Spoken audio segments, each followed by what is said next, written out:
नमस्कार साथियों, मैं हेमंत मीणा हमारे यूट्यूब चैनल एग्रीकल्चर वाला पर आपका वेलकम करता हूं। पिछली क्लास में अपने क्या पढ़ा था, सेल डिवीजन के बारे में पढ़ा था। सेल डिवीजन के बारे में अपने पहले माइटोसिस को पढ़ा, उसके बाद में अपने मियोसिस को पढ़ लिया था। अब अपन आज क्या पढ़ेंगे, क्रोमोसोम के बारे में। जेनेटिक्स को अपन आगे लेकर चलेंगे। जेनेटिक्स को कुछ जो छोटे छोटे टॉपिक है और इम्पोर्टेंट है, वहां से क्वेश्चन आते हैं, उनको अपन कवर करेंगे। आज हम पढ़ेंगे क्रोमोसोम के बारे में। क्रोमोसोम क्या होते हैं और किसके बने होते हैं। क्रोमोसोम क्या होते हैं और किसके बने होते हैं, तो अपन पढ़ेंगे क्रोमोसोम के बारे में। आपको साथ साथ नोट डाउन करते जाना है और इनको अच्छे से याद भी कर लेना है। क्रोमोसोम हिंदी में बोलते हैं गुणसूत्र। गुणसूत्र इनके बारे में पढ़ेंगे। देखिए, क्रोमोसोम क्या होते हैं कि प्रत्येक क्रॉप में आपने देखा होगा कि पी में कितने क्रोमोसोम होते हैं, 14। मेज में कितने होते हैं, 20। ये सब आपने देखा होगा। तो मनुष्य में कितने होते हैं, 46। ऐसा नहीं कि क्रॉप में ही क्रोमोसोम होते हैं, सभी जीव में, जो जीव है सभी जीवों में क्रोमोसोम पाए जाते हैं। क्रोमोसोम क्या होते हैं, जेनेटिक मटेरियल होते हैं। जेनेटिक मटेरियल होते हैं और अपन इसी को देखने वाले हैं। क्रोमोसोम की खोज किसने की, टर्म किसने दिया और किस चीज के मिलकर क्रोमोसोम बने होते हैं। तो आज अपन इसी के बारे में बात करेंगे, उसके साथ फिर अपन आगे बढ़ते चलेंगे, ठीक है। तो क्रोमोसोम को सबसे पहले किसने डिस्क्राइब किया था।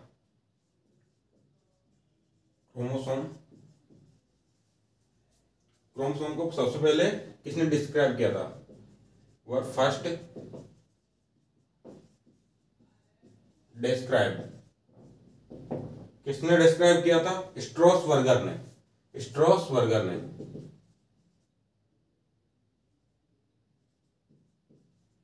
स्ट्रोसबर्गर ने, स्पेलिंग आप देख लेना, बस आपको नाम याद रखना है। स्ट्रोसबर्गर ने डिस्क्राइब किया था कब, 1875 में। 1875 में। टर्म किसने दिया था, वाल्डेयर ने। टर्म किसने दिया था, वाल्डेयर ने। कब दिया था, 1888 में। सन इतना इंपॉर्टेंट नहीं है, लेकिन कभी कभी पूछ लेते हैं। क्रोमोसोम सबसे पहले डिस्क्राइब किसने किया था, स्ट्रोसबर्गर ने। आपसे पूछा जाए क्रोमोसोम टर्म किसने दिया था, तो वाल्डेयर ने। अब हम देखेंगे क्रोमोसोम किसके बने होते हैं, इसका जेनेटिक मटेरियल क्या होता है। जेनेटिक मटेरियल क्या होता है क्रोमोसोम का, ठीक है। जेनेटिक मटेरियल,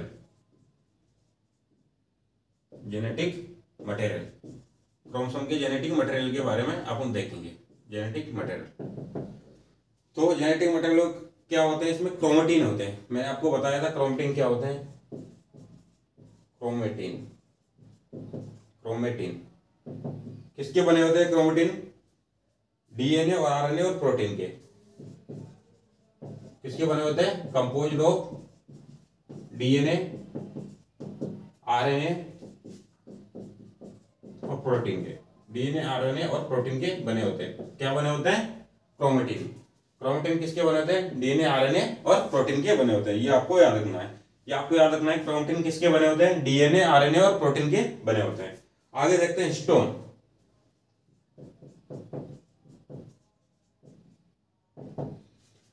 हिस्टोन्स, जो क्रोमोसोम में जो प्रोटीन होती है उसका 80% कौन सी प्रोटीन पाई जाती है, हिस्टोन प्रोटीन पाई जाती है।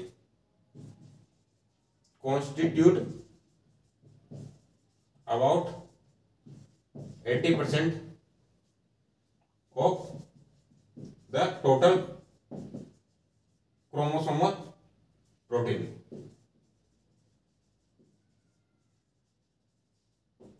मतलब क्या हुआ, क्रोमोसोम में जितनी भी प्रोटीन होती है उसका 80% कौन सी प्रोटीन होती है, हिस्टोन प्रोटीन होती है। हिस्टोन प्रोटीन पाई जाती है। क्रोमोसोम में जितनी भी प्रोटीन होती है उसका 80% कौन सी प्रोटीन होती है, हिस्टोन प्रोटीन होती है। ये आपको याद रखना है, ठीक है। अब क्रोमोसोम किसके बने होते हैं,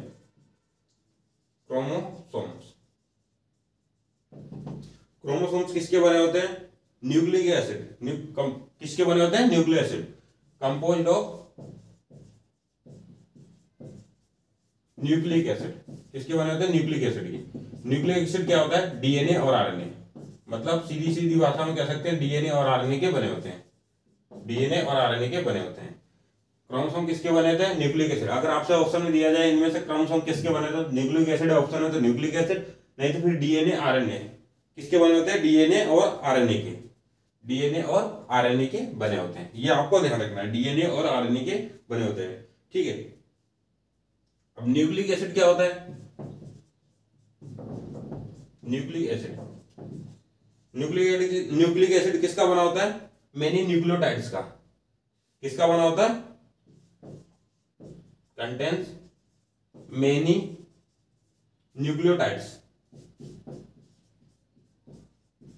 न्यूक्लियोटाइड्स, न्यूक्लिक एसिड किसका बना होता है? बहुत सारे न्यूक्लियोटाइड्स से मिलकर बना होता है। न्यूक्लिक एसिड किसका बना होता है? बहुत सारे न्यूक्लियोटाइड्स का मिलकर बना होता है। ठीक है, न्यूक्लियोटाइड्स का मिलकर बना होता है। अब न्यूक्लियोटाइड किससे बना होता है? न्यूक्लियोटाइड्स। अब न्यूक्लियोटाइड किससे बना होता है? न्यूक्लियोटाइड्स बना होता है न्यूक्लियोसाइड और फास्फोरिक एसिड से। न्यूक्लियोसाइड और फास्फोरिक एसिड। फास्फोरिक एसिड किसका बना होता है? न्यूक्लियोसाइड और फास्फोरिक एसिड का। न्यूक्लियो देखो, सबसे पहले क्या है? क्रोमेटिन। किसके बना था? डीएनए, आरएनए और प्रोटीन के। हिस्टोन, क्रोमोसोम में जितनी प्रोटीन होती है उसका 80% कौन सी प्रोटीन पाई जाती है? Histone protein. क्रोमोसोम किसके बने होते हैं? न्यूक्लिक एसिड के। न्यूक्लिक एसिड है डीएनए और आरएनए के। न्यूक्लिक एसिड क्या किसका बना होता है? न्यूक्लियोटाइड्स का बना होता है। न्यूक्लियोटाइड किसके बने होते हैं? न्यूक्लियोसाइड्स, न्यूक्लियोसाइड्स और फास्फोरिक एसिड के बने होते हैं। कौन? न्यूक्लियोटाइड्स किसके बने होते हैं? न्यूक्लियोसाइड्स और फास्फोरिक एसिड के।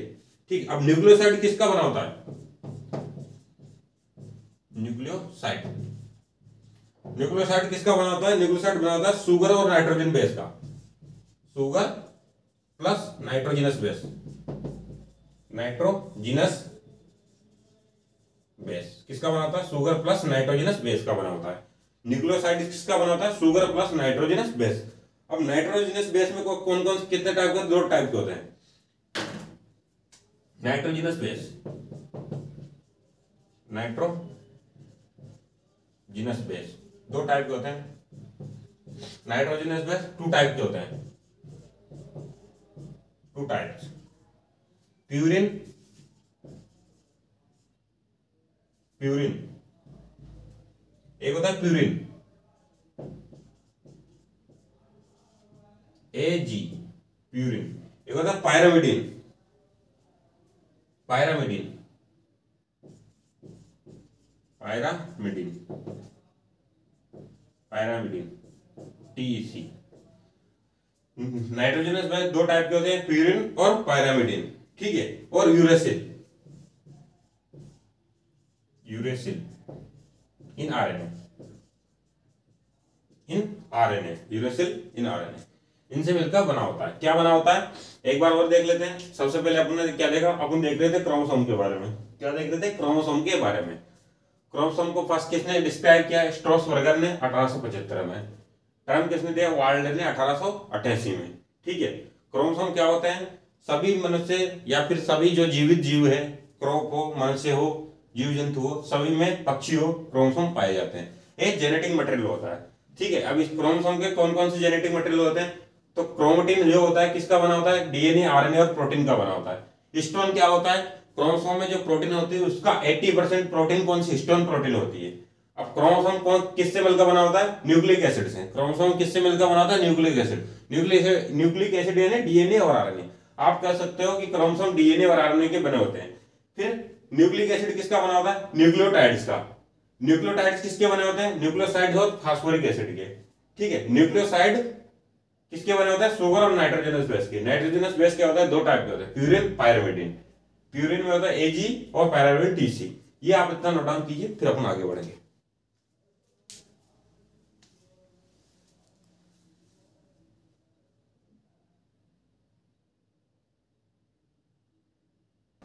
ठीक है फ्रेंड्स, ये आप लोगों ने नोट डाउन कर लिया होगा। अगर नोट डाउन नहीं किया हो तो आप इसको वीडियो को रोक कर नोट डाउन कर सकते हैं, या फिर स्क्रीनशॉट लेकर भी नोट डाउन कर सकते हैं। आगे बढ़ते हैं, आगे देखते हैं। अब पढ़ेंगे अपन आरएनए के बारे में और डीएनए के बारे में। जो इंपॉर्टेंट चीजें थोड़ा थोड़ा वो अपन पढ़ेंगे आरएनए और डीएनए के बारे में। आप नोट डाउन करते जाइए इनको साथ साथ में, और याद भी करते जाना। जेनेटिक्स अपना 2 या 3 क्लास में कंप्लीट हो जाएगा। इसके बाद में, उसके बाद में अपन पढ़ेंगे प्लांट ब्रीडिंग को। ठीक है, जल्दी अपना सिलेबस कंप्लीट हो जाएगा। जून से लास्ट से पहले पहले अपना सिलेबस कंप्लीट हो जाएगा। ठीक है, अब देखते हैं आरएनए, आरएनए के बारे में। आरएनए का फुल फॉर्म क्या है? राइबोज। ये भी आ जाता है कभी कभी question, ribose nucleic acid, ribose nucleic acid. अब आरएनए क्या होता है? आरएनए क्या होता है, किस में पाया जाता है? साइटोप्लाज्म में भी पाया जाता है और न्यूक्लियस में भी पाया जाता है। किस में पाया जाता है? साइटोप्लाज्म, कोशिका द्रव्य जिसको बोलते हैं साइटोप्लाज्म, और किसमें पाया जाता है? न्यूक्लियस में। साइटोप्लाज्म और न्यूक्लियस में पाया जाता है, फाउंड। किसमें पाया जाता है आरएनए? राइबोज न्यूक्लिक एसिड इसका फुल फॉर्म है। किसमें पाया जाता है? साइटोप्लाज्म और न्यूक्लियस में पाया जाता है। ठीक है, किसमें इन्वॉल्व होता है? Generally involve in protein synthesis, generally involve in protein synthesis. किसमें इन्वॉल्व होता है? प्रोटीन के संश्लेषण में, प्रोटीन सिंथेसिस, प्रोटीन संश्लेषण में इन्वॉल्व रहता है। आरएनए का क्या काम है? प्रोटीन सिंथेसिस में इन्वॉल्व रहता है, प्रोटीन सिंथेसिस करता है। और जेनेटिक मटेरियल, एक ये जेनेटिक मटेरियल की तरह काम करता है। किसमें? Genetic material all plant virus. किसमें? प्लांट के वायरस में। Genetic material for all plant virus, सारे प्लांट वायरस में जेनेटिक मटेरियल की तरह काम करता है। एग्जाम्पल के लिए अपन देख लेते हैं, तंबाकू मोजेक वायरस, टीएमवी, तंबाकू मोजेक वायरस। क्या होता है इसमें? आरएनए होता है। क्या होता है?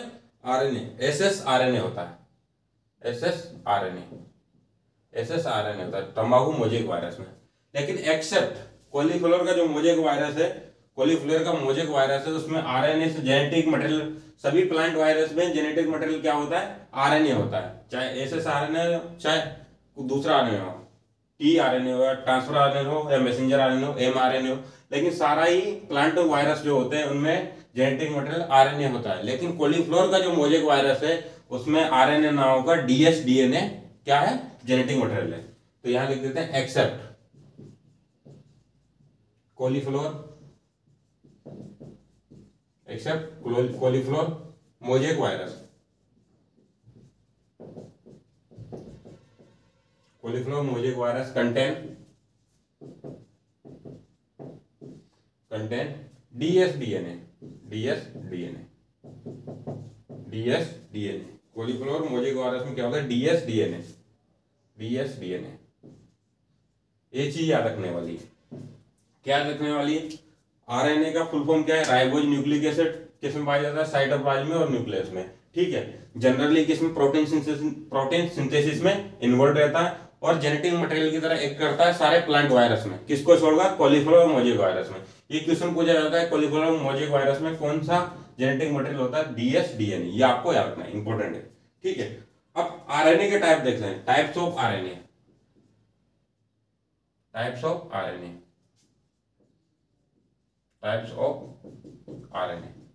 आरएनए के टाइप देख लेते हैं। कितने टाइप के होता है आरएनए? आरएनए होते हैं 3 टाइप के। एक होता है मैसेंजर आरएनए, पहला है मैसेंजर आरएनए। मैसेंजर आरएनए इसको लिखते हैं एमआरएनए, मैसेंजर आरएनए को लिखते हैं एमआरएनए। नाम से ही पता चल रहा है मैसेंजर। अपने फोन का मैसेज किस काम का आता है? इंफॉर्मेशन को एक जगह से दूसरी जगह पहुंचाने में। जो आप मैसेंजर यूज करते हैं, व्हाट्सएप यूज करते हैं, टेलीग्राम यूज करते हैं, वो सारे मैसेंजर का काम करते हैं। क्या करते हैं? इंफॉर्मेशन को एक जगह से दूसरी जगह पहुंचाते हैं। तो एमआरएनए जो है मैसेंजर आरएनए क्या काम करता है? इंफॉर्मेशन को एक जगह से दूसरी जगह पहुंचाता है। ठीक है, जेनेटिक इंफॉर्मेशन को कैरीज, लिख देता हूं थोड़ा सा, कैरीज जेनेटिक इंफॉर्मेशन। क्या करता है? जेनेटिक इंफॉर्मेशन को कैरी करता है।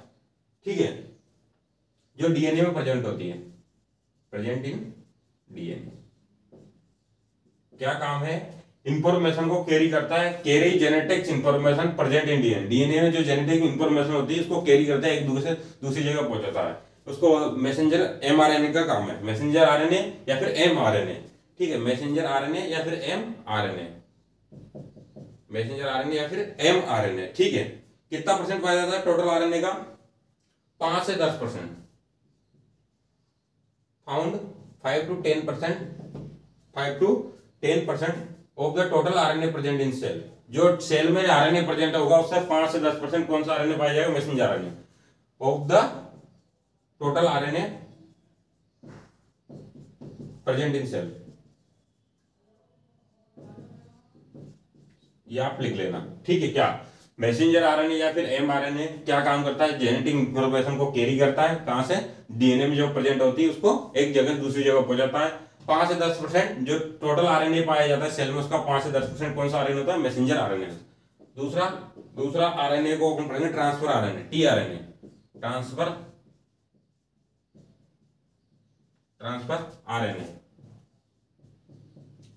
RNA, इसको बोलेंगे tRNA,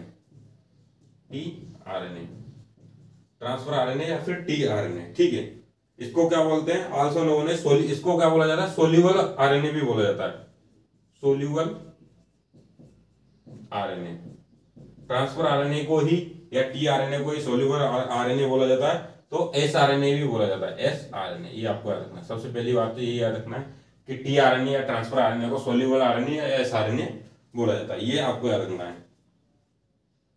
क्या कैरी करता है? इट कैरी अमीनो एसिड को, अमीनो एसिड को कैरी करता है। It carry amino acid to the site of protein synthesis, to the site of protein synthesis.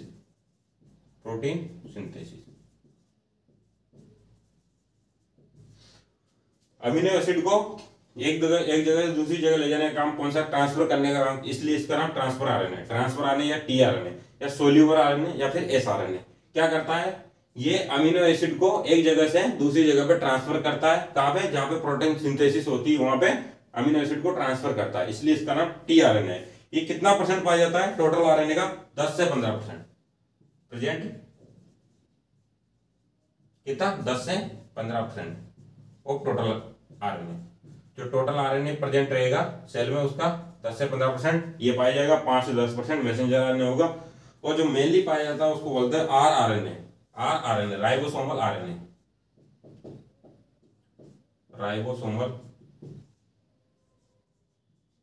Ribosomal RNA, इसको बोलते हैं rRNA, राइबोसोमल RNA, इसको बोलते हैं rRNA। Most stable type RNA, सबसे ज्यादा स्टेबल मतलब स्थायी टाइप का RNA है वो कौन सा है? राइबोसोमल RNA है। तो लिख देते हैं यहाँ पे most stable type RNA, most stable type RNA found associated with ribosome के साथ में एसोसिएटेड रहता है, राइबोसोम के साथ में एसोसिएटेड रहता है, उसके साथ जुड़ा रहता है। राइबोसोमल RNA, इसको rRNA बोलता है। सबसे ज्यादा स्थायित्व, मोस्ट स्टेबल मतलब स्थायित्व टाइप का RNA, और किसके साथ एसोसिएट रहता है? राइबोसोम के साथ एसोसिएटेड रहता है। Present 80% of total RNA, 80% of total RNA, जो सेल में टोटल RNA रहता है उसका 80% कौन सा RNA रहता है? Ribosomal RNA। ये अपने RNA के बारे में देख लिया, एक बार और आपको शुरू से समझा देता हूँ। RNA का फुल फॉर्म क्या है? राइबोज न्यूक्लिक एसिड, याद रखना, पूछा जाता है। RNA और DNA का फुल फॉर्म भी पूछ लिया जाता है। किसमें पाया जाता है? साइटोप्लाज्म में और न्यूक्लियस में पाया जाता है RNA, ठीक है। क्या काम करता है? प्रोटीन सिंथेसिस के यहाँ काम करता है। किसमें इन्वॉल्व रहता है? प्रोटीन सिंथेसिस में इन्वॉल्व रहता है, और जेनेटिक मटेरियल की तरह काम करता है सारे प्लांट वायरस में। पूरे जितने भी प्लांट वायरस होते हैं उनमें जेनेटिक मटेरियल की तरह काम करता है कौन? RNA। किसमें? एक को छोड़कर, एक्सेप्ट कॉलीफ्लावर का जो मोजेक वायरस है उसमें RNA ना होकर क्या होता है? DS DNA होता है। ये आपका रखना है। 3 टाइप के RNA होते हैं, टाइप्स ऑफ RNA। एक होता है मैसेंजर RNA या फिर mRNA। क्या करता है? मैसेंजर, जो अपना मैसेंजर होता है क्या काम करता है? इंफॉर्मेशन को एक जगह से दूसरी जगह ले जाने का काम करता है। तो यही काम मैसेंजर आरएनए करता है। कैरी जेनेटिक जो इन्फॉर्मेशन होती है वो किस में प्रेजेंट होती है, डीएनए में जो जेनेटिक इन्फॉर्मेशन प्रेजेंट होती है उनको एक जगह से दूसरी जगह पर ट्रांसफर करने का काम करता है। कितना परसेंट पाया जाता है, 5 से 10%। जो टोटल आरएनए पाया जाएगा सेल का उसका 5 से 10% मैसेंजर आरएनए, ठीक है। दूसरा होता है transfer RNA, tRNA, soluble RNA भी बोला जाता है, एसआरएनए भी बोला जाता है, ठीक है। क्या करता है, अमीनो एसिड को कैरी करता है, कहां पे, जहां पे प्रोटीन सिंथेसिस होती है वहां पे अमीनो एसिड को ट्रांसफर करता है, इसलिए इसका नाम ट्रांसफर आरएनए है, ठीक है। कितना परसेंट प्रेजेंट होता है, 10 से 15% टोटल आरएनए का, ठीक है। राइबोसोमल आरएनए या फिर आरआरएनए, ठीक है। मोस्ट आपसे पूछा जाए मोस्ट स्टेबल या सबसे ज्यादा पाया जाने वाला आरएनए कौन सा है, तो राइबोसोमल आरएनए या फिर आरआरएनए, ठीक है। मोस्ट स्टेबल टाइप सबसे ज्यादा स्टाइल तो कहां पे पाया जाता है, एसोसिएट रहता है किसके साथ में, राइबोसोम के साथ में। 80% टोटल आरएनए प्रेजेंट रहता है, उसका 80% आरआरएनए पाया जाता है। आप इतना नोट डाउन कीजिए, फिर अपन आगे बढ़ेंगे, ठीक है। आप इनको नोट डाउन कर लीजिए, फिर अपन आगे बढ़ेंगे और याद करते जाना। कोई चीज समझना है तो पूछ लीजिएगा। आप इसको नोट डाउन कीजिए, फिर अपन आगे बढ़ेंगे। वीडियो को नोट डाउन कर सकते हैं या फिर स्क्रीनशॉट लेकर भी आप लोग इसको नोट डाउन कर सकते हैं, ठीक है फ्रेंड। ये आप लोगों ने नोट डाउन कर लिया होगा। अगर नोट डाउन नहीं किया तो आप वीडियो को रोक कर नोट डाउन कर सकते हैं या फिर स्क्रीनशॉट लेकर भी आप लोग इसको नोट डाउन कर सकते हैं, ठीक है। अपन आगे बढ़ेंगे, अब डीएनए के बारे में पढ़ेंगे। आगे अपन पढ़ने वाले हैं डीएनए के बारे में। क्या पढ़ेंगे, डीएनए के बारे में। अपन पढ़ेंगे डीएनए के बारे में। मैं ही मिटा रहा हूं, आप लोग स्क्रीनशॉट ले लेना या फिर वीडियो को रोककर नोट डाउन कर लेना।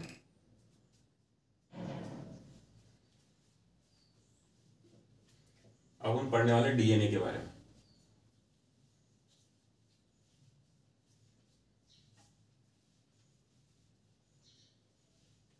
क्या पढ़ेंगे, डीएनए। आरएनए अपन ने देख लिया 3 टाइप का होता है, एमआरएनए, टीआरएनए और आरआरएनए। आरआरएनए इंपॉर्टेंट है, सबसे ज्यादा पाए जाने वाला आरएनए है, ठीक है। और सबसे ज्यादा स्टेबल टाइप का आरएनए, ये अपन ने देख लिया। आप आरएनए के बारे में अच्छे से याद रखना। जो भी मैं पढ़ा रहा हूँ आपको इंपॉर्टेंट ही पढ़ा रहा हूँ, आपको इतना तो याद रखना ही है, आपको इतना तो याद रखना ही पड़ेगा, ठीक है। अब देखते हैं डीएनए के बारे में। डीएनए को बोला था deoxy ribose nucleic acid. DNA का फुल फॉर्म भी कई बार एग्जाम में पूछ लिया जाता है, डीएनए का फुल फॉर्म, ठीक है। डीएनए का फुल फॉर्म भी पूछ लिया जाता है। डीएनए का फुल फॉर्म क्या है, deoxy ribose nucleic acid, deoxy ribose nucleic acid. DNA का फुल फॉर्म जब पूछा जाता है तो वहां पे ऑप्शन में इन्हीं में कुछ चेंज करा जाता है, उल्टा सीधा, तो आपको ध्यान रखना है, अच्छे से ध्यान रखना। Deoxy ribose nucleic acid DNA का फुल फॉर्म है।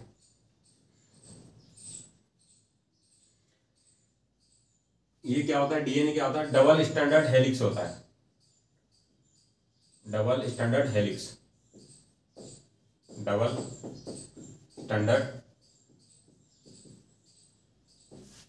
होता है।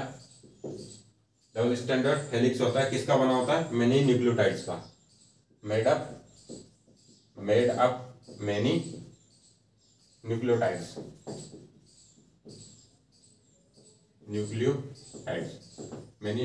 का बना होता है। आपको याद रखना है, DNA deoxy ribose nucleic acid full form है, डबल स्टैंडर्ड हेलिक्स होता है और न्यूक्लियोटाइड्स का बना होता है।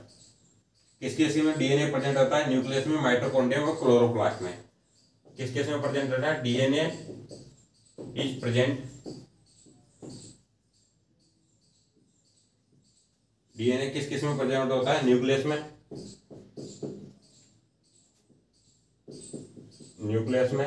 माइटोकॉन्ड्रिया में प्रेजेंट होता है और किस में प्रेजेंट होता है, क्लोरोप्लास्ट में।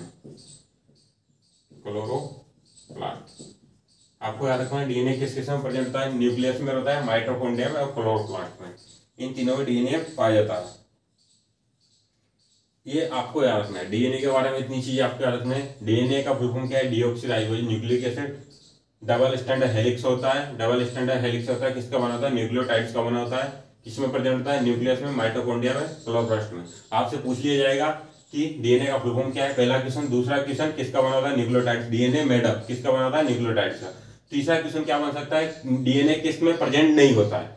इनमें से 3 ऑप्शन में से एक चौथा ऑप्शन दे देंगे तो उसमें प्रेजेंट नहीं रहता है। तो ये आपको याद रखना है। आप इतना नोट डाउन कीजिए फिर अपन आगे बढ़ेंगे।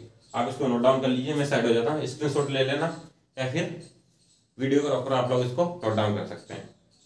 ठीक है, अब अपन आगे बढ़ते हैं, मैं ये मिटा रहा हूँ, आगे अपन देखेंगे। आगे अपन किसको देखेंगे? Chromosomal aberration. क्रोमोसोमल एब्रेशन क्या होती है? क्रोमोसोम में कोई भी चेंज होना, वो होता है क्रोमोसोमल एब्रेशन। मतलब उसके स्ट्रक्चर में चेंज होना, ये होता है क्रोमोसोमल एब्रेशन। क्रोमोसोम में कोई भी चेंज होना, chromosomal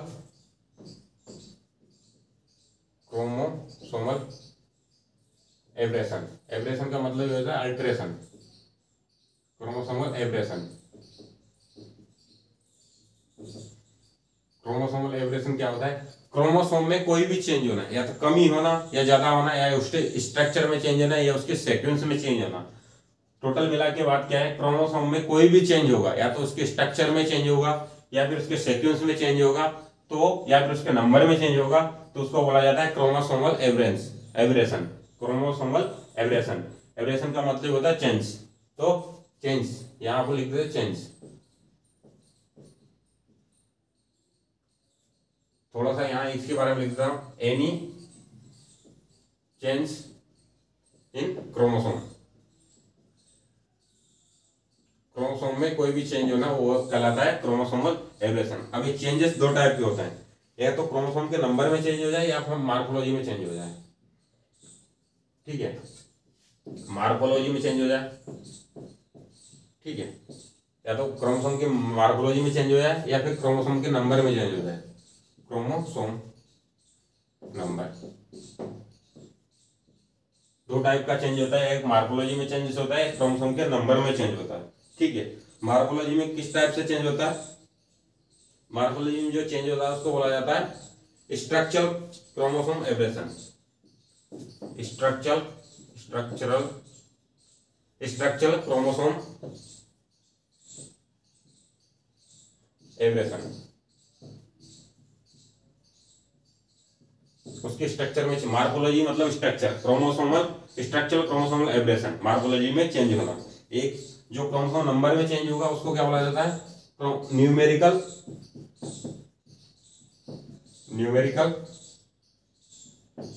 chromosomal aberration. Numerical chromosomal aberration. ठीक है, ये आपको याद रखना। स्ट्रक्चर में चेंज किस दो टाइप से होता है?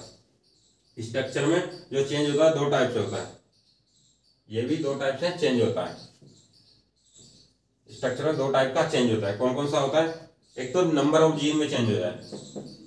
नंबर ऑफ क्रोमोसोम किसके बनाते हैं? जीन से मिलकर बनाता है। नंबर ऑफ जीन्स में किसमें चेंज हो जाए? नंबर ऑफ जीन्स में चेंज हो जाए, या फिर सीक्वेंस ऑफ जीन में चेंज हो जाए। सीक्वेंस ऑफ जीन में चेंज हो जाए। दो टाइप से होता है, या तो नंबर में चेंज हो जाए या फिर सीक्वेंस में चेंज हो जाए। अब नंबर में चेंज दो प्रकार से होता है। नंबर में चेंज भी दो प्रकार से होता है। नंबर्स में चेंज दो प्रकार से होता है, एक होता है डिलीशन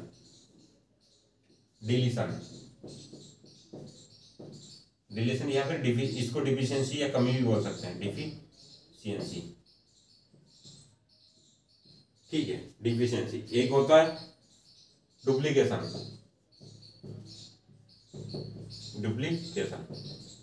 दो टाइप से चेंज होता है जीन में, नंबर ऑफ जीन्स में दो टाइप से चेंज होता है, डिलीशन हो जाए, डुप्लीकेशन हो जाए।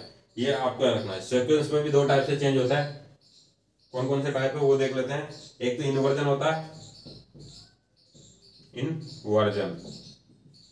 एक होता है ट्रांसलोकेशन। तो ये आपको याद रखना है। ठीक है, ये आपको याद रखना है। सबसे पहले अपन ने क्या देखा? Chromosomal aberration. क्रोमोसोमल एब्रेशन होता है any change in chromosome. Chromosome में कोई भी चेंज हो जाए, या तो स्ट्रक्चर में चेंज हो जाए, नंबर में चेंज हो जाए, उसके सीक्वेंस में चेंज हो जाए, तो उसी को बोला जाता है क्रोमोसोमल एब्रेशन।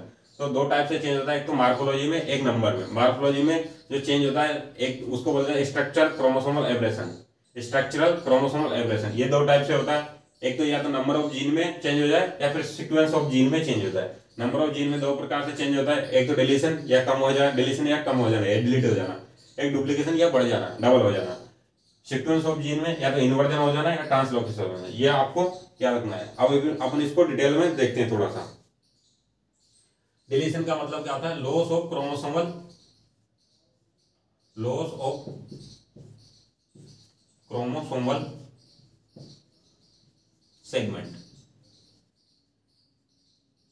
क्रोमोसोम का सेगमेंट का लॉस हो जाना उसको बोला जाता है डिलीशन। क्रोमोसोमल सेगमेंट का लॉस हो जाना उसको बोला जाता है डिलीशन। ठीक है, अब ये मैं आपको थोड़ा सा डायग्राम के थ्रू बता देता हूँ, यहाँ पे ही बना देता हूँ। डायग्राम मेरा अच्छा नहीं है लेकिन फिर भी मैं आपको समझाने के लिए बता रहा हूँ। ये अपना क्रोमोसोम हो गया, ये क्रोमोसोम हो गया, ये इसमें जीन हो गए, ये इसके अंतर्गत क्या हो गए, जीन हो गए। ठीक है, इसको पूरे को क्या बोला जाता है, क्रोमेटिड बोला जाता है। मैं पहले ही बता चुका हूँ, क्रोमेटिड बोला जाता है, क्रोमेटिड। ये होती है सेंट्रोमियर, सेंट्रोमियर, ये होती है सेंट्रोमियर बीच वाली, ये होता है क्रोमेटिड। ये जो इसमें जीन है ये होते हैं जीन, इनको बोला जाता है जीन। जो लाइनें बनी है जीन है, तो A B C D, A B C D, ये होते हैं जीन। ये होते हैं क्या होते हैं, ये जो होते हैं जीन। अब डिलीशन या डुप्लीकेशन, मान लिया जाए कि एक सेगमेंट का लॉस हो जाए, लॉस ऑफ क्रोमोसोम, एक सेगमेंट का लॉस हो जाए, यहाँ से डी वाले सेगमेंट का लॉस हो जाए, डी वाले सेगमेंट का लॉस हो जाए इसमें से, तो ये हो गया डिलीशन, इसको बोला जाता है डिलीशन। ये लॉस हो गया, डी वाले सेगमेंट का लॉस हो गया तो इसको बोला जाता है डिलीशन।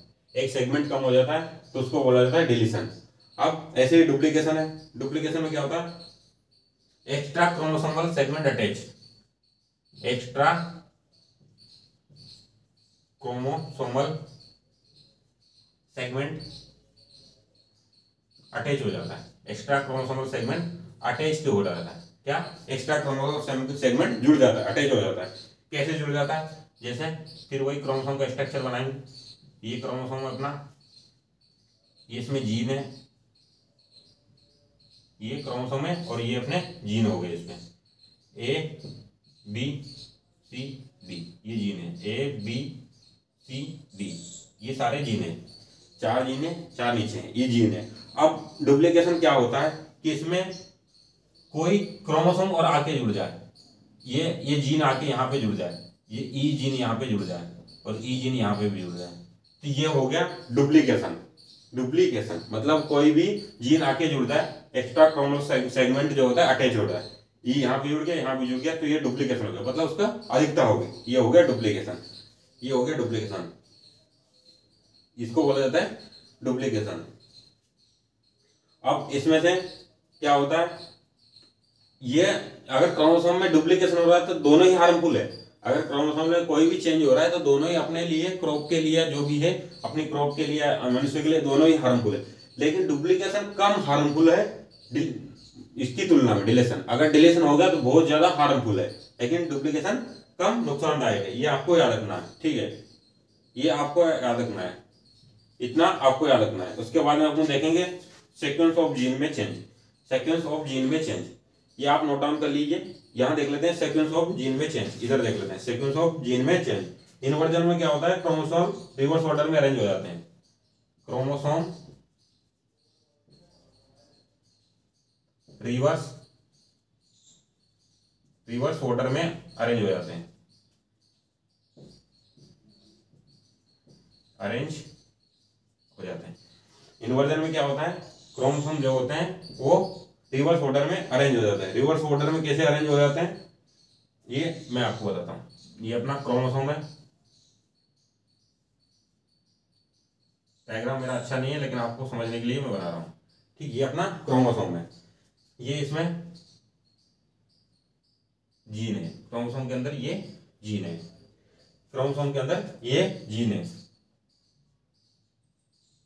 ये क्रोमोसोम के अंदर क्या है, जीन है, ठीक है। तो ये रिवर्स ऑर्डर में अरेंज हो जाते हैं, रिवर्स ऑर्डर में अरेंज हो जाते हैं, A B C D E F G H, ये इसमें जीन है।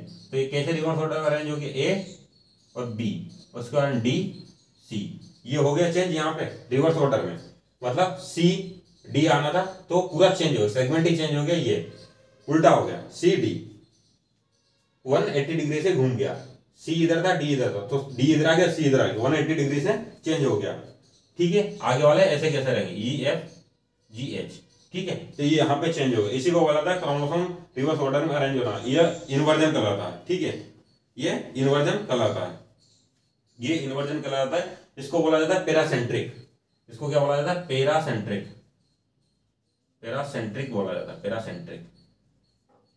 आप इतना नोट डाउन कीजिए, फिर अपन आगे बढ़ेंगे। आप इसको नोट डाउन कीजिए, फिर अपन आगे बढ़ने वाले हैं, इसको नोट डाउन कीजिए। एक बार और आपको यहां से बता देता हूं, क्रोमोसोमल एब्रेशन पढ़ रहे हैं। क्रोमोसोम में कोई भी चेंज होना कहलाता है क्रोमोसोमल एब्रेशन, किसी भी चीज में चेंज होना, any change in chromosome.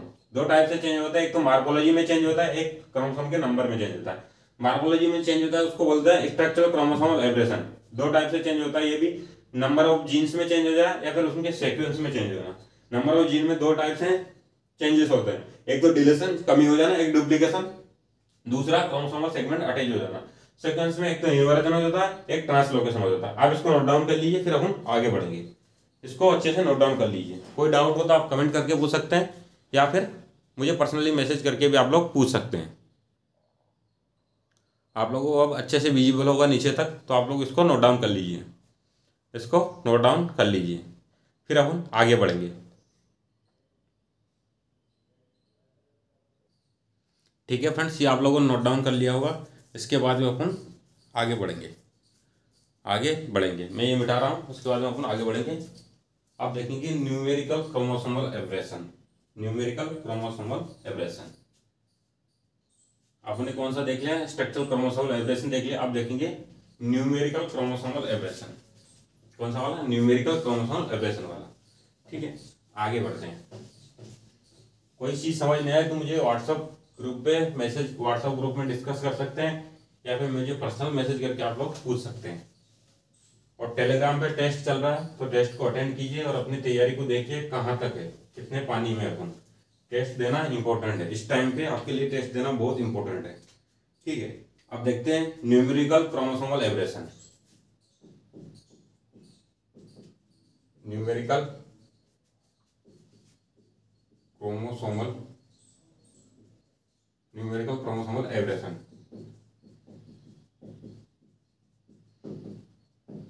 Numerical chromosomal aberration, ये हेटेरोप्लॉइडी होती है, हेटेरोप्लॉइडी, हेटेरोप्लॉइडी।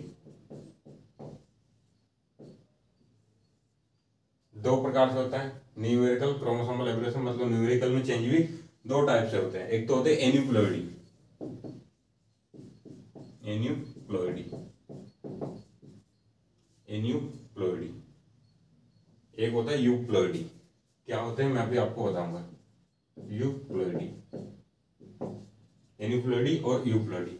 एन्यूप्लॉइडी के बारे में आपको बताता हूं। लॉस और गेन ऑफ क्रोमोसोम, लॉस और गेन ऑफ क्रोमोसोम नंबर, मतलब या तो क्रोमोसोम नंबर कम हो जाना या ज्यादा हो जाना, उसी को बोला जाता है एन्यूप्लॉइडी। क्या बोला जाता है? किसकी तुलना? सोमेटिक जो क्रोमोसोम नंबर होते हैं उसकी तुलना में क्रोमोसोम नंबर या तो कम हो जाना या ज्यादा हो जाना। तो क्या लिखते हैं? लॉस और गेन ऑफ क्रोमोसोम नंबर,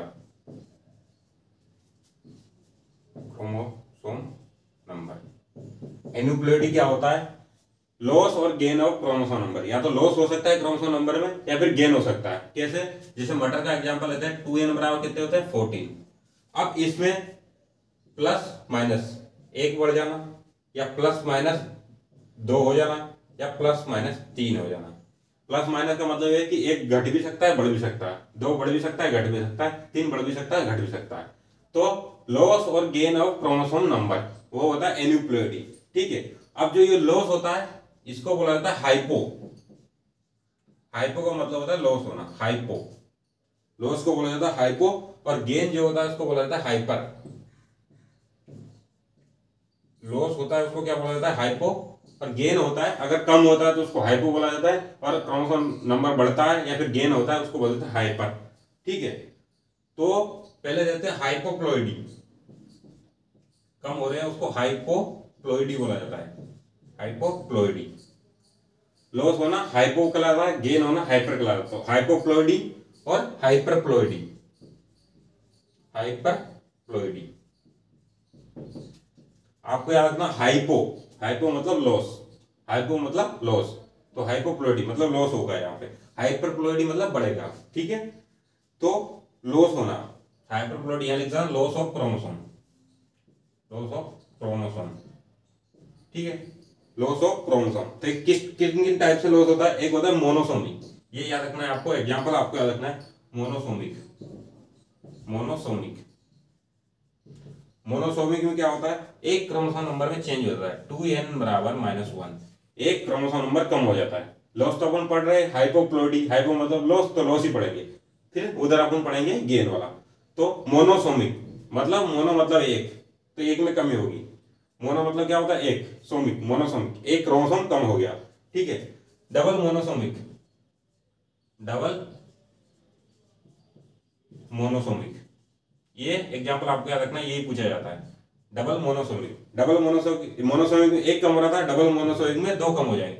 लेकिन दो किस टाइप से कम होंगे, इस टाइप से नहीं, इस टाइप से अपन नहीं लिख सकते, एक तो पहले से ही कम हो रहा था तो एक और माइनस हो गया, ये हो गया डबल मोनोसोमिक। किस टाइप से लिखेंगे, मोनोसोमिक में एक कम हो गया, फिर डबल मोनोसोमिक एक बार फिर कम हो गया, ये तो पहले से ही कम था यहां तक, एक और कम कर दिया, ये हो गया डबल मोनोसोमिक, ठीक है। अब तीसरा होता है नलीसोमिक, नलीसोमिक, नलीसोमिक, इसमें क्या होता है, एक होमोलोगस क्रोमोसोम का पेयर कम हो जाता है, पूरा क्रोमोसोम का पेयर कम हो जाता है, एक जोड़ा क्रोमोसोम कम हो जाता है, एक क्रोमोसोम ने एक जोड़ा क्रोमोसोम, पेयर होमोलोगस क्रोमोसोम का पेयर कम हो जाता है, तो 2n बराबर -2। नलीसोमिक में आपको याद रखना है, एक क्रोमोसोम का पूरा पेयर कम हो जाता है, 2n बराबर -2 होमोलोगस क्रोमोसोम होते हैं, होमोलोगस, होमोलोगस क्रोमोसोम। नलीसोमिक में क्या आता है, 2n-2, ठीक है, ये आपको याद रखना है। होमोलोगस क्रोमोसोम पूरा पेयर कम हो जाता है, ठीक है, क्रोमोसोम का पूरा पेयर कम हो जाता है। एक होता है double nullisomic, double nullisomic, double nullisomic, double nullisomic. Double nullisomic में क्या होता है, एक तो पहले से ही कम था, 2n बराबर -2, ये तो पहले से था और डबल हो गया, ये हो गया, ये आपको याद रखना है, ठीक है। क्या रखना है, मोनोसोमिक में एक क्रोमोसोम कम होता है, डबल मोनोसोमिक में फिर एक और कम कर दिया, नलीसोमिक में पूरा पेयर कम होता है, तो दो क्रोमोसोम एक जोड़ा कम हो गया, फिर डबल नलीसोमिक में फिर एक और -2 हो गया, ये आपको याद रखना है, यही पूछा जाता है, ठीक है। अब हाइपरप्लोइडी, ये तो हो गया अपना हाइपोप्लोइडी, हाइपरप्लोइडी मतलब gain of chromosome, gain of chromosome, gain of chromosome. हाइपरप्लोइडी मतलब क्या होता है, गेन ऑफ क्रोमोसोम, क्रोमोसोम का बढ़ जाना, ठीक है। तो ये भी ऐसे होता है ट्रायोसोमी, पहले देखते हैं ट्रायोसोमी, ट्राइसोमी या फिर ट्राइसोमिक बोल दिया, ट्राइसोमी बोल दिया, एक ही चीज है। तो 2n+1, इसमें एक बढ़ जाता है, ट्राइसोमी में एक बढ़ जाता है। फिर डबल ट्राइसोमी, डबल ट्राइसोमी या ट्रायोसोमिक, डबल ट्राइसोमी, इसमें क्या होता है, एक तो पहले से बढ़ गया था भैया, एक और बढ़ गया, ये एक और बढ़ गया। लिखना आपको इसी तरीके से, आप ये नहीं लिख सकते इसको कि 2n+2, ये नहीं लिख सकते, ये अलग हो जाएगा। पहले क्या बढ़ा है, ट्राइसोमी, ट्राइसोमी में एक बढ़ गया, ये किसमें आता है, हाइपरप्लोइडी, हाइपर मतलब गेन होना। डबल ट्राइसोमी में एक और बढ़ गया, ठीक है।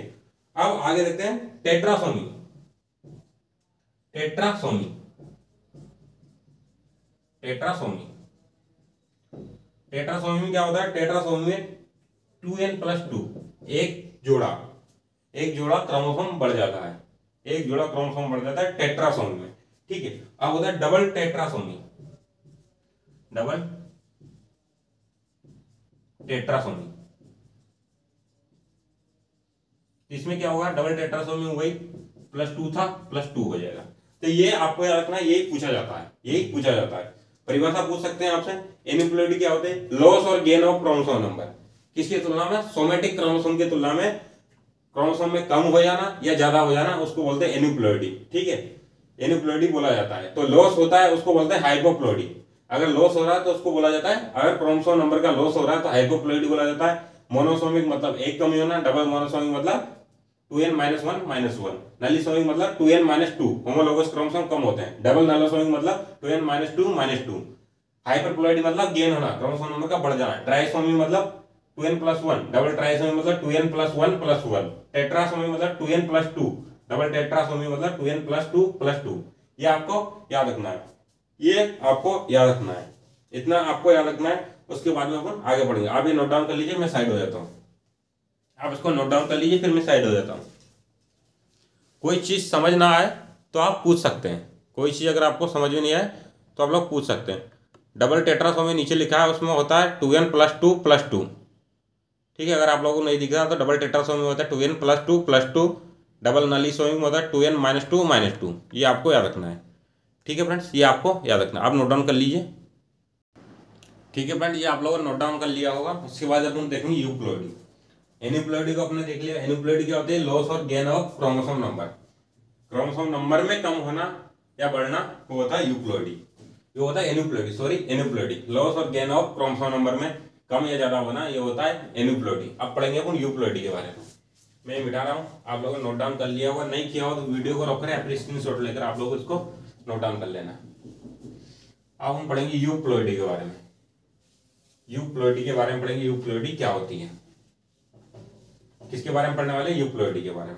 तो देखिए यूप्लोइडी के बारे में पढ़ने से पहले अपन मैं आपको जीनोम के बारे में बताता हूँ, क्योंकि आगे टर्म यूज होगा जीनोम। जीनोम क्या होता है? जीनोम को समझ लो। जीनोम क्या होता है? जीनोम क्या होता है? जीनोम एक ऐसा बेसिक या मोनोप्लॉइड सेट होता है किसी क्रोमोसोम का। बेसिक या मोनोप्लॉइड सेट ऑफ क्रोमोसोम, किसी भी क्रोमोसोम का बेसिक या मोनोप्लॉइड जो सेट होता है क्रोमोसोम का किसी इंडिविजुअल में, उसको जीनोम बोला जाता है। किसको जीनोम बोला जाता है? बेसिक या मोनोप्लॉइड सेट, किसी भी क्रोमोसोम का बेसिक या मोनोप्लॉइड सेट होता है किसी इंडिविजुअल में, उसको जीनोम बोला जाता है। क्या बोला जाता है? जीनोम बोला जाता है। बेसिक और मोनोप्लॉइड सेट लिख देता हूं, बेसिक और monoploid set of chromosome. Basic और monoploid set of chromosome, basic और monoploid set of chromosome is an individual.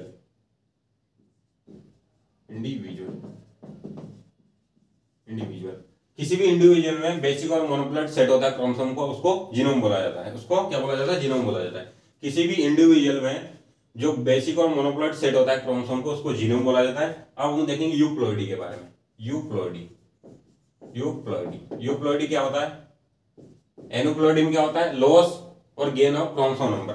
वहां पे क्या होता है? लॉस और गेन होता है किसका? क्रोमोसोम नंबर का। यहाँ पे पूरा के पूरा सेट का, क्रोमोसोम नंबर का पूरा सेट ऐड हो जाता है।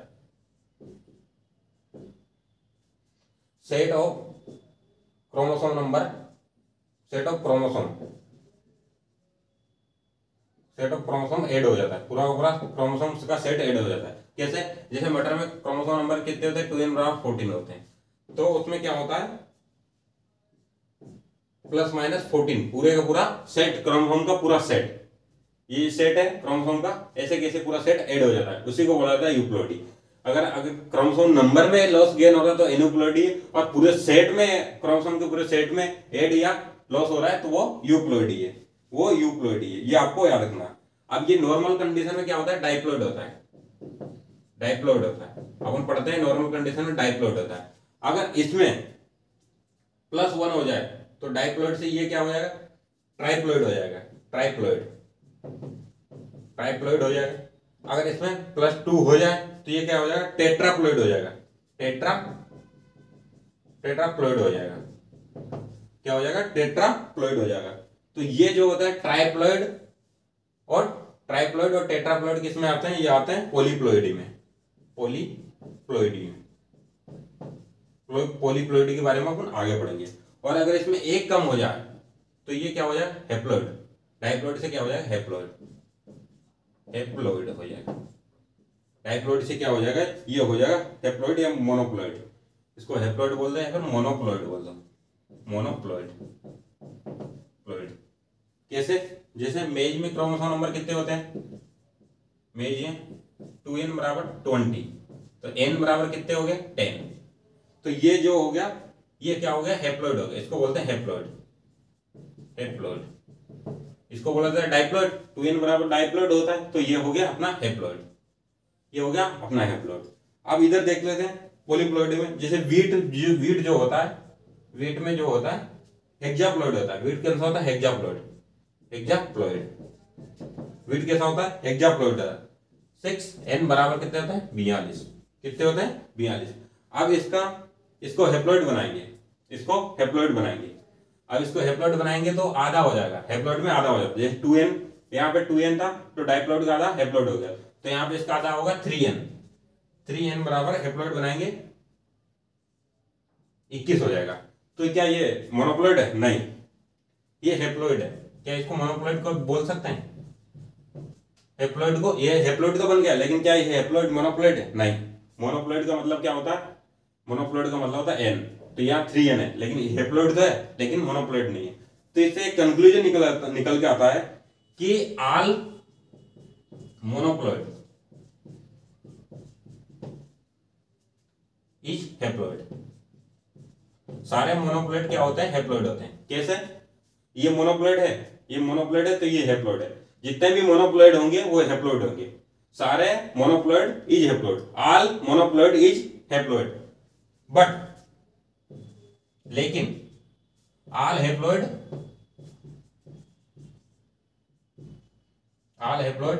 Is not monoploid. यहां से पिछली बार क्वेश्चन आया था, या तो एसडीओ में पूछा होगा या फिर आरबीओ में पूछा होगा। यहां से क्वेश्चन पूछा गया था, क्या पूछा गया था कि ऑल मोनोप्लॉइड इज हेप्लॉइड, इसी से क्वेश्चन बना था। अब आपको एक बार और समझा देता हूं। ये डाइप्लॉइड होती है नॉर्मली, एक बड़ा था ट्राइप्लॉइड, दो बड़ा था टेट्राप्लॉइड, फिर पेंटाप्लॉइड, हेक्साप्लॉइड, ऐसे बढ़ाते चले जाएंगे तो इसको पॉलीप्लॉइड में आते हैं। ठीक है, और एक कम किया तो ये हो गया मोनोप्लॉइड, ये हो गया मोनोप्लॉइड। एक कम किया तो डाइप्लॉइड से क्या होगा? मोनोप्लॉइड। मेज में 2n बराबर, डाइप्लॉइड में 20 होते हैं, n बराबर 10, तो ये हो गया हेप्लॉइड। तो सारे मोनोप्लॉइड क्या होते हैं? हेप्लॉइड होते हैं। जितने भी मोनोप्लॉइड होते हैं वो हेप्लॉइड होते हैं। लेकिन सारे हेप्लॉइड जो है मोनोप्लॉइड हो, ऐसा जरूरी नहीं है, ऐसा होता ही नहीं है। जितने भी हेप्लॉइड होते हैं वो सारे मोनोप्लॉइड तो हेप्लॉइड होते हैं, लेकिन सारे हेप्लॉइड मोनोप्लॉइड नहीं होते हैं।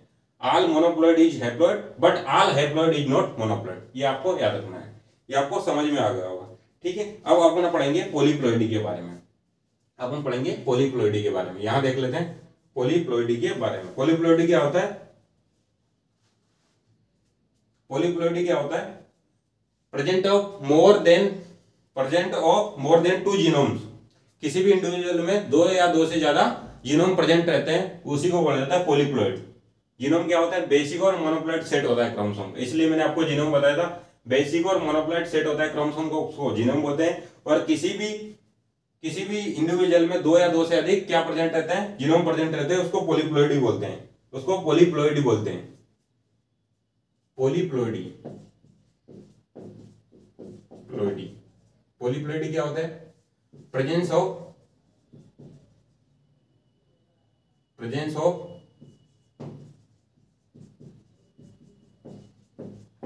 2 और मोर देन 2 जीनोम्स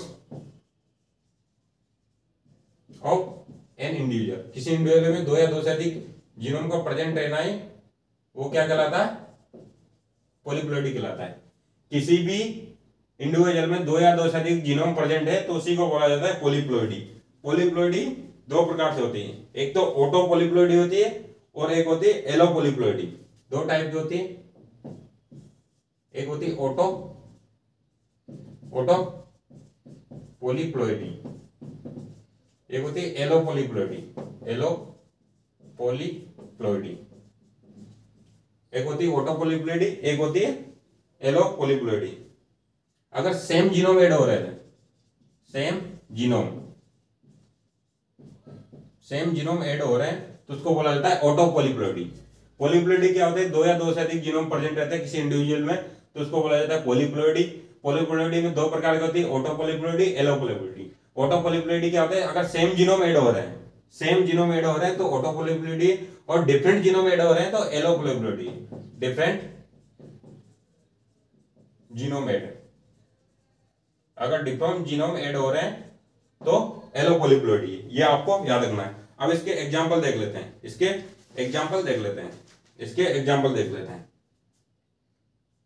ट्राइप्लॉइड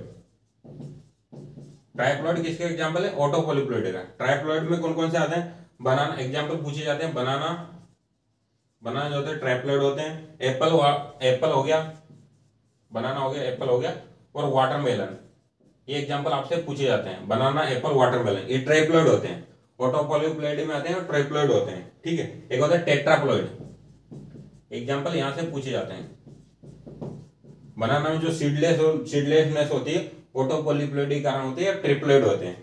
एक होता है टेट्राप्लॉइड, इसमें राई और ग्रासेस आते हैं, राई और ग्रासेस, घासे, राई और ग्रासेस, ये टेट्राप्लॉइड में आते हैं। हेक्साप्लॉइड में आते हैं सुगर बीट, हेक्साप्लॉइडी, हेक्साप्लॉइड में आते हैं sugar beet, sugar beet, hexaploid में क्या आते हैं, सुगर बीट आते हैं, ठीक है। हेक्साप्लॉइड में क्या आते हैं, सुगर बीट आते हैं, हेक्साप्लॉइड में क्या आते हैं, सुगर बीट आते हैं, हेक्साप्लॉइड में क्या आते हैं, सुगर बीट आते हैं, ठीक है। अब एलो पॉलीप्लॉइडी क्या होता है, जब डिफरेंट जीनोम ऐड होते हैं, डिफरेंट जीनोम ऐड होते हैं, उसको बोला जाता है एलो पॉलीप्लॉइडी। इसके एग्जांपल क्या है, वीट, एग्जांपल लिख देता हूं, वीट, टोबैको, वीट हो गया, टोबैको हो गया, मस्टर्ड हो गया, ट्रिटिकेल हो गया, ट्रिटिकेल, ये इसके एग्जांपल है। आपको एग्जांपल याद रखना है, आपको एग्जांपल याद रखना है, ठीक है। इसी के साथ अपना ये खत्म हो गया, क्रोमोसोमल एब्रेशन खत्म हो गया, ठीक है। शुरू से एक बार बता देता हूं आपको, जीनोम क्या होता है, बेसिक और मोनोप्लॉइड सेट ऑफ क्रोमोसोम। किसी इंडिविजुअल में बेसिक और मोनोप्लॉइड सेट होता है क्रोमोसोम का, उसको बोला जाता है, क्या बोला, जीनोम।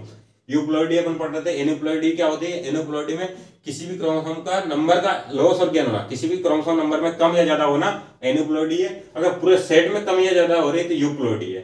2n बराबर 14, ये कमी पूरे सेट में, ठीक है। अब ये जनरली डाइप्लॉइड होता है, इसमें एक बढ़ाएंगे तो डाइप्लॉइड से ट्राइप्लॉइड, दो बढ़ाएंगे टेट्राप्लॉइड, ठीक है। एक कम कर दिया तो मोनोप्लॉइड, ठीक है। मेज में 2n बराबर 20 होते हैं तो n जो होता है हेप्लॉइड होता है, ठीक है। वीट में हेक्सागोनल 6n बराबर 42 होते हैं, अगर इसको हेप्लॉइड बनाएंगे तो आधा हो जाएगा, हेप्लॉइड में आधा हो जाएगा, तो 3n बराबर 21। तो ये हेप्लॉइड थे लेकिन मोनोप्लॉइड नहीं है, 3n है इसलिए मोनोप्लॉइड नहीं है। तो इससे एक क्या कंक्लूजन निकला कि सारे मोनोप्लॉइड इज हेप्लॉइड, जितने भी मोनोप्लॉइड होते हैं वो हेप्लॉइड होते हैं, लेकिन ऑल हेप्लॉइड इज नॉट मोनोप्लॉइड, लेकिन जितने भी हेप्लॉइड होते हैं वो मोनोप्लॉइड नहीं होते। सारे मोनोप्लॉइड तो हेप्लॉइड होते हैं लेकिन सारे हेप्लॉइड मोनोप्लॉइड नहीं होते हैं। उसके बाद अब हम पढ़ा पॉलीप्लॉइडी। पॉलीप्लॉइडी क्या होता है, किसी भी इंडिविजुअल में दो या दो से अधिक जीनोम का प्रेजेंट होना, किसी भी इंडिविजुअल में दो या दो से अधिक जीनोम का प्रेजेंट होना क्या कहलाता है, पॉलीप्लॉइडी कहलाता है। दो प्रकार की होती है, एक होती है ऑटोपॉलीप्लॉइडी, एक होती है एलोपॉलीप्लॉइडी। ऑटोपॉलीप्लॉइडी क्या होती है, अगर सेम जीनोम ऐड हो रहे हैं तो ऑटोपॉलीप्लॉइडी, अगर डिफरेंट जीनोम ऐड हो रहे हैं तो एलोपॉलीप्लॉइडी है, ठीक है। इसके एग्जांपल देख लिए अपने एग्जाम में, ट्राइप्लॉइड में, ट्राइप्लॉइड में बनाना, एप्पल और वाटरमेलन, बनाना, एप्पल और वाटरमेलन, बनाना, एप्पल और वाटरमेलन इसका एग्जांपल है। बनाना, एप्पल और वाटरमेलन ट्रिप्लॉइड का एग्जांपल है, पूछा जाता है। टेट्राप्लॉइड का राई और ग्रासेस, हेक्साप्लॉइड का सुगर बीट, ये आपका रखना है। एलोपॉलीप्लॉइड का एग्जांपल मैंने यहाँ लिख लिया, वीट, तंबाकू, मस्टर्ड और ट्रिटिकल, ये आपका रखना है। आप इसको पूरा नोट डाउन कर लीजिए, ठीक है। आज की क्लास को अपन यहीं खत्म करते हैं, उसके बाद में अपन क्लासिकल जेनेटिक्स में मेंडल्स के बारे में पढ़ेंगे और फिर अपन जेनेटिक्स को आगे बढ़ाते जाएंगे, ठीक है फ्रेंड। जय हिंद, जय भारत, साथ साथ नोट डाउन करते जाइए और इसको अच्छे से याद कर लेना, ठीक है। जय हिंद, जय भारत।